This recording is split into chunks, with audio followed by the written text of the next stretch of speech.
there an anchor man there? Hold on. Yes, Scotty, it's me. I'm going to be reading the news today. Is that okay? Or does that get your panties in a bunch? No, I'm fine with that, Connery. I am.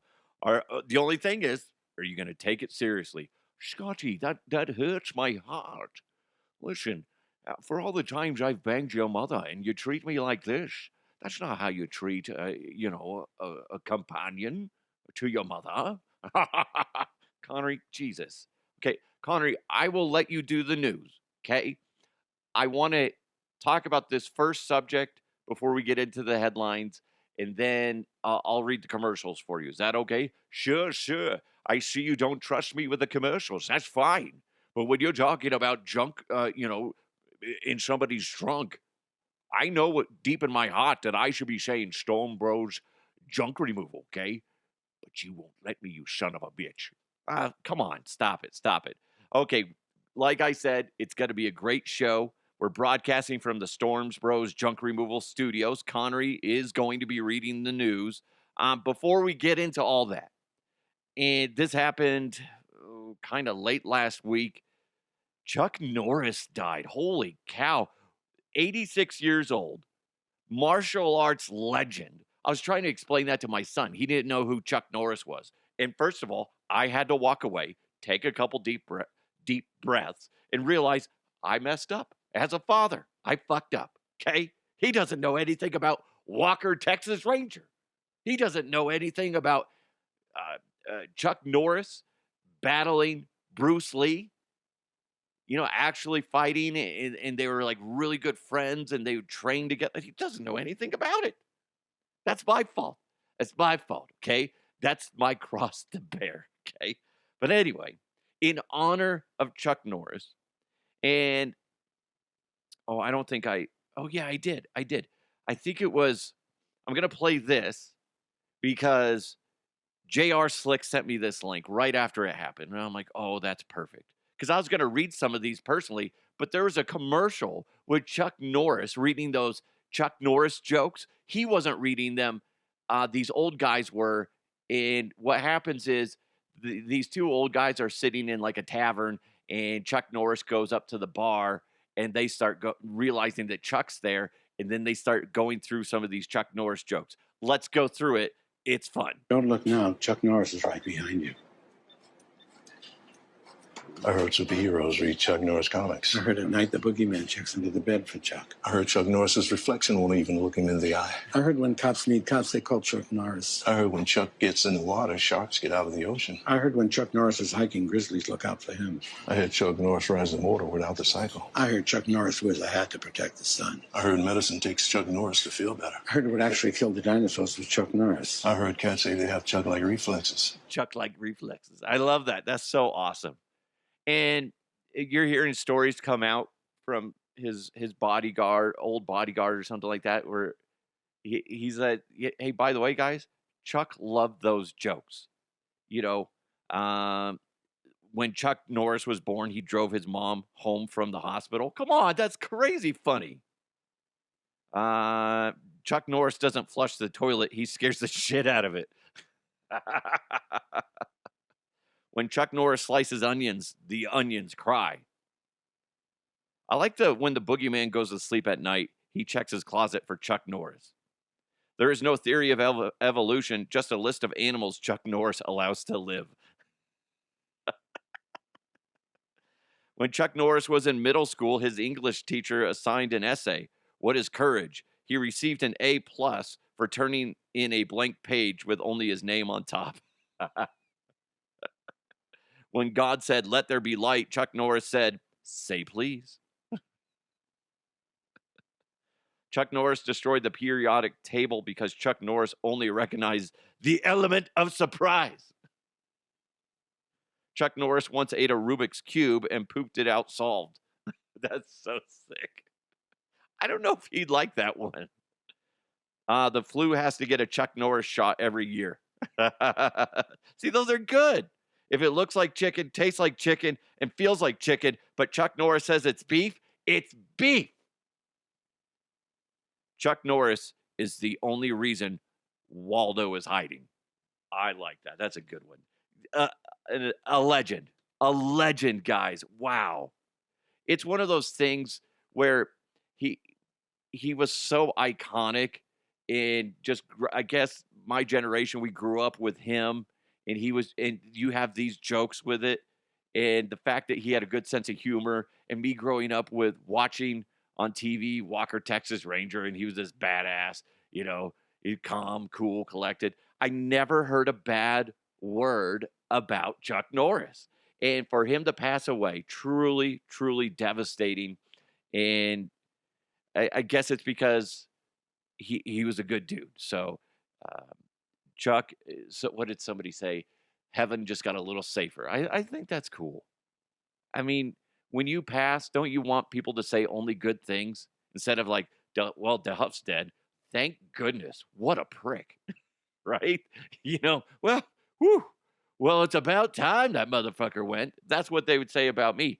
With Chuck Norris, it's like, oh boy, oh boy. So tip of the cap. He was a good dude, and that's really hard to see go. But guys, we got a great show. Like I said, Connery's going to be reading the news. Don't forget to interact with the show any way you can. If you want to leave a Chuckism in the comments, please go ahead and do so. It's fun to Google them because there's some great ones out there.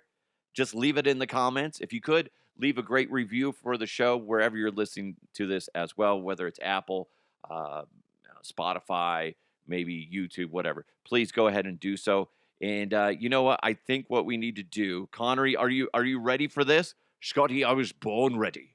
I was born ready. Not like Chuck Norris, but I was born to do this. Let's go. Let's do this thing. Hit the headline, Scotty. Let's go! Let's go! And now, here are the headlines. Before I hand it off to Connery, don't forget today's headlines are presented to you by Roof Goat USA. Go ahead, check them out at roofgoatusa.com. Connery, it's all yours. All right, Scotty, I'm going to try to do this like an anchor man, okay? This one is something that you won't want to get your stank on your hang down with. Northglenn, Colorado. Scotty, this is hard. I got to be honest. You're doing great, buddy. Thanks, Scotty. I really enjoy the encouragement. Northglenn, Colorado advised its residents to beware of skunks and try not to go up on them and try to pet them. But if you do try and pet them, Scotty, you will get sprayed by the nasty stank that is them, and everyone will know you're a giant fucking moron. Connor, you can't talk like that. And you keep referring back to me. You're supposed to be talking to the people. Scotty, this is hard. Get the fuck off my back. You're acting like your mother. Okay, just read the next one, please. Let's see, Scotty. I did it again. I'm sorry. It's a crutch. The bear on the coat of arms in Canton, Bern, will continue to display its red penis. Connery, did you pick this story? You sure as shit I did, yes. The cantonal government has ruled that it will keep it, and the direction in which the animal faces will also remain the same. Well, thank goodness gracious. The bear has a tradition that goes back to at least 600 years, Scotty, and has been represented in this way since the 15th century. So if people want a red pecker on their flag over there, let that freak flag fly. You know who's a fan of this flag, Scotty? Who, Connery? Your mother. She loves the red pecker. Okay. My goodness. You know what, Connery? I need you to take a break. Okay, Scotty. And then you're going to come back and do this. But you need to just settle down a little bit. I think you're a little much. Okay, Scotty, it kind of hurts my feelings, but go ahead. Read the Roof Goat USA spot if you want to be a prick. Oh, my God. Gosh. Why are you being a butt? Okay, guys, he's right. Let's, not me about me being a prick, but that we do need to talk about Roof Goat USA. Roof Goat USA. Oh, Todd. Oh, Connery, I apologize. Todd is a big fan of how you're reading the news. Well, thank you there, little goat boy. Please continue. Let's see. When it comes to roof repairs, you're going to want to go with the best. You're going to want to go with the GOAT. But who's the GOAT? Well, you guys know. It's Roof Goat USA. Check them out at roofgoatusa.com. They've been in business for over 24 years. They understand the headaches that come with fixing a roof. I've been there, done that. It is so frustrating, especially when you're working with the insurance company. Sometimes they give you a lot of pushback. Sometimes, Scotty, it's like almost all the time. I know. But that's why it's great to have Roof Goat USA, covering your back. They got your six, okay? That's what they got. And they know how to deal with all that, whether it's repair, replacement, insurance claims. Roof Goat USA, they are the best. And here's what's neat. I say this all the time, but it really stands out to me because you go around, you shop, you should always get, free estimates from roofers. You should. That's just the way life works. And then when you talk to Roof Goat USA, you're probably going to tilt your head a little bit and go, well, dang, I wish I would have called you guys first. Maybe you did. But the thing is, the reason your head's going to tilt is like, wow, these guys are the GOAT because they do an amazing job, whether it's a commercial building or residential. Maybe you want metal roofing. Maybe you got just regular shingles on your mind. Either way, the thing that really blows my brain, just explosion galore, Roof Goat USA guarantees their work. They got a 30-year coverage from install date. That's all materials and labor for 30 years from date of install. That's the Roof Goat USA way.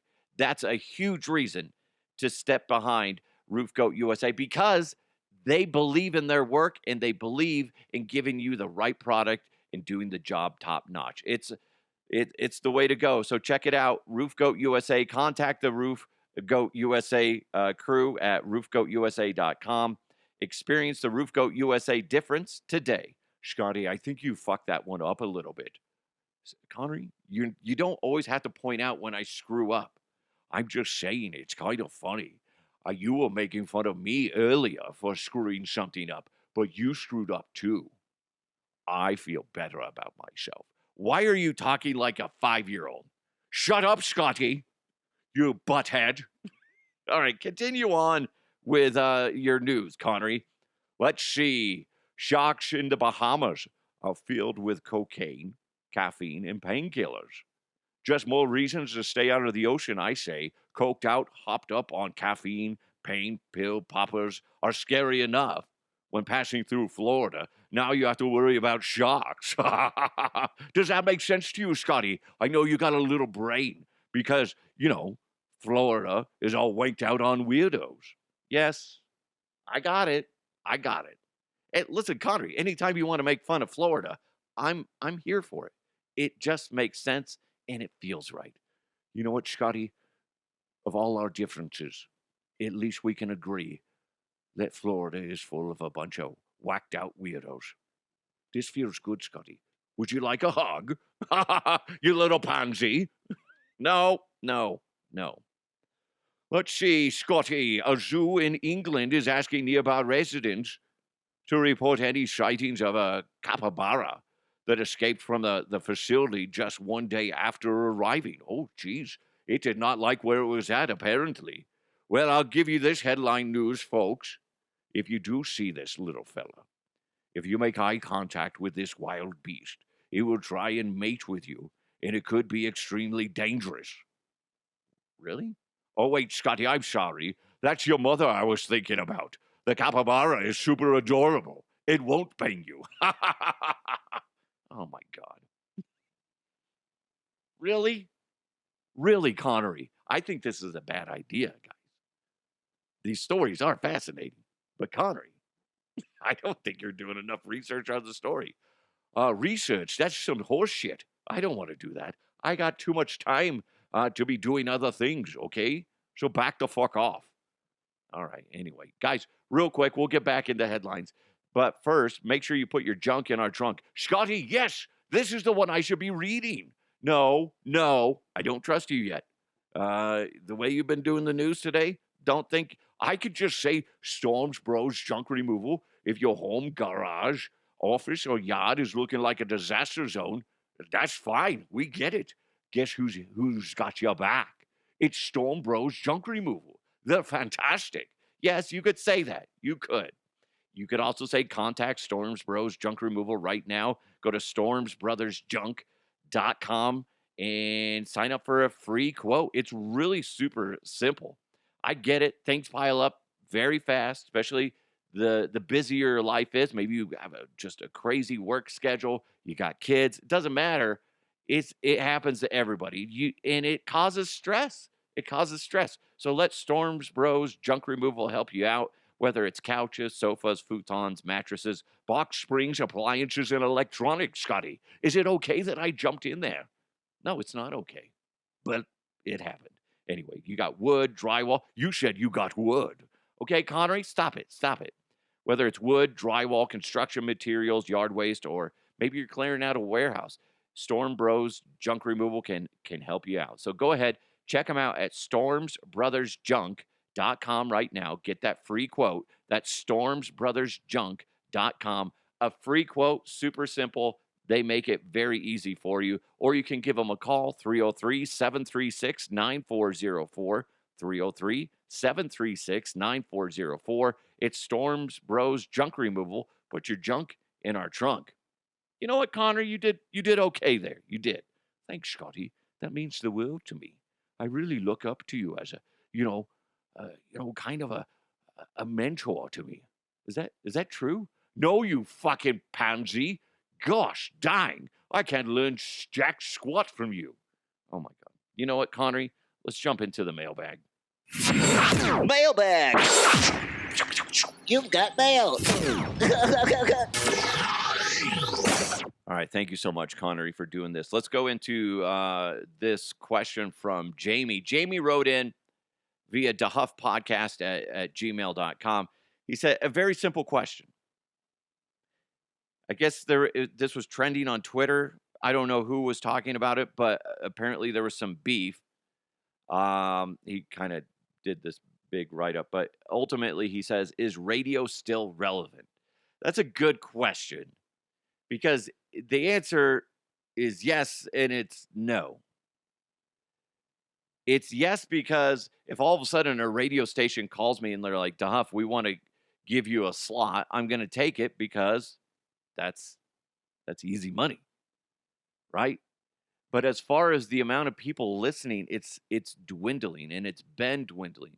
And part of that is the oversaturation of podcasts. There's so many fucking podcasts, which is good and bad.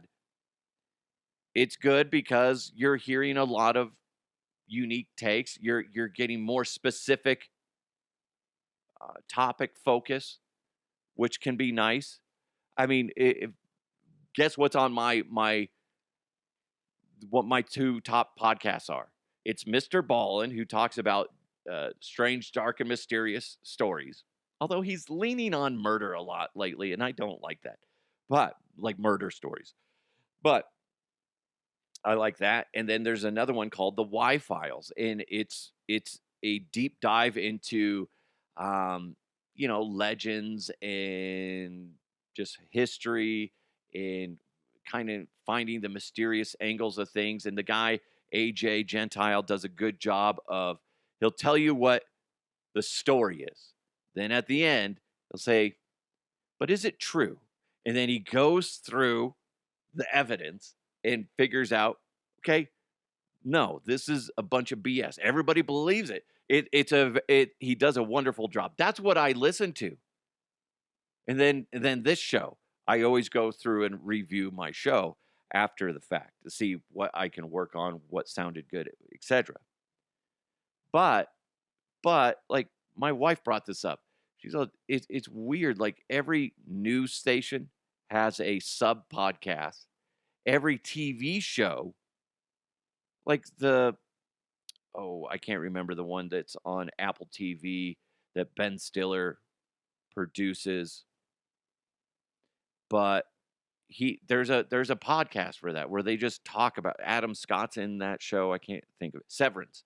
They have a Severance podcast, and it's kind of interesting, but it's kind of like the DVD, Blu-ray extras, the directors, comments type of thing. That's what a lot of these podcasts and these TV shows and movies are. and it's interesting, but then it kind of oversaturates things because they'll do a podcast. I got a note from somebody that, or like this big uh, podcast entity type of thing that organizes stuff, and they're talking about there's millions and millions. I can't remember the number. It was like I want to say like 3 million some odd podcasts out there. And the thing that sucks is not all of those are active.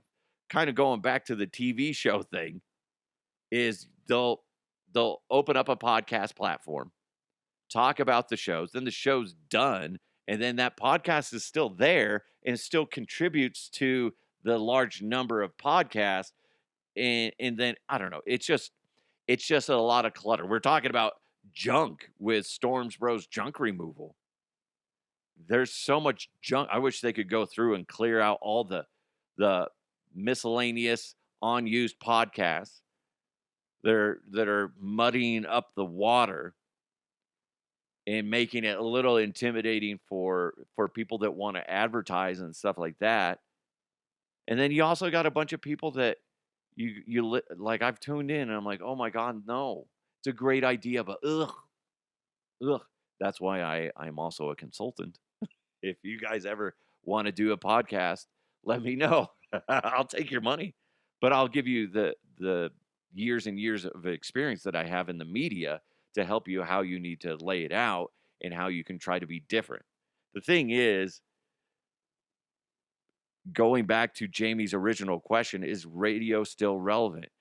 It is by a thread, because eventually it's going to get to the point where I don't want to, and podcasters are starting to do this too, and I try not to do it too much, where it's just like jam packed with commercials. And I don't like doing that. I feel that takes away from the beauty of what a podcast can be. And I think somebody that does a good job with their podcast and not overfilling it with commercials, at least non-entertaining commercials. Conan O'Brien, like Conan Needs a Friend or something. That's a good one. I don't listen to it very often, but when I do, it's entertaining. But like he goofs around the entire time with his commercial. That being said, sometimes he'll do a 5-minute spot and it's like, okay, enough. But I think the beauty of podcasts can be it's not as commercial heavy, and it's more directed to what you're vibing. That's why I do 2 episodes a week that are sports focused and 2 episodes a week that are news focused, more comedy driven. I try to do that. Now the sports ones are going to be somewhat comical, and then they're also going to be a little bit more blunt when it comes to sports takes, whereas you listen to a lot of the people over the air, they can't do it. They can't do that. So that's where radio being, tied up with the FCC, unable to give genuine responses. You might get some guys that are a little shock jocks and, might say something outrageous. But they're not, but they're still being held back by the FCC. And that's where podcasts are great. I like podcasts because it just, one, it's the world I live in now, but I don't have anybody holding me back. If I want to voice my opinion on something, I'm going to do it. And that's either going to be a good idea or a bad idea. But it's going to be honest. It's going to be straight from me versus I got to worry about the FCC. I got to worry about all the big bosses. Rumblings. I remember one time I was at the radio station and I got pulled aside and they said, off the record, please don't tweet about that stuff that you just tweeted about. I'm like, what? The one where you said, somebody shouldn't be shot because of the color of their skin. Okay? That might rub some of you the wrong way, but I said that. They're like,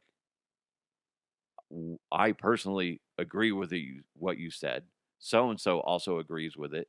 It's the corporate office that is whispering in our ears saying we shouldn't have any opinions on that stuff. Okay. I mean, fuck you. I said, how about this? If I tweet about that again and you guys fire me, let's see how that goes. I never got fired.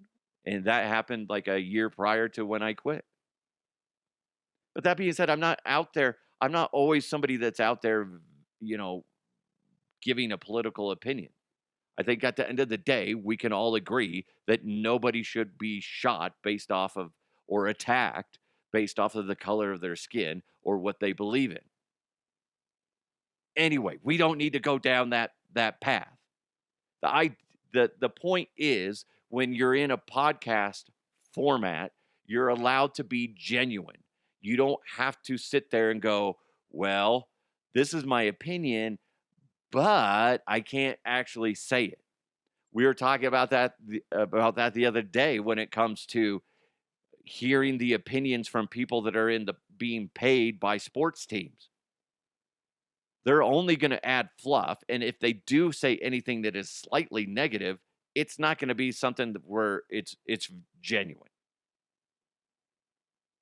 And that's where I just see, again, Jamie, radio is there. It's not bad.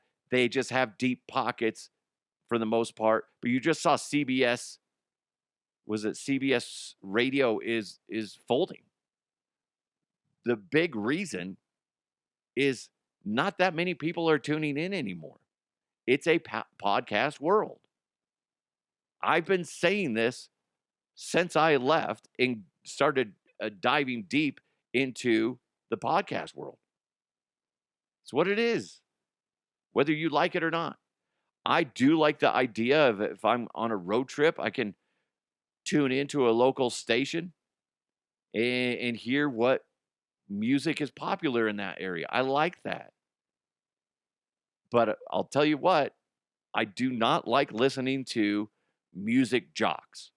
I think they're a big, I know I have a lot of friends that are this, but I just think that's the biggest waste of time for the most part, especially midday jocks. You're just trying to shove in some random tidbit. Hey guys, don't forget Elitch Gardens is going to be opening up here in like 2 weeks. Fantastic. I always get sick on the teacups. And then it's, the next song starts. That's literally what they do. Literally just verbal diarrhea.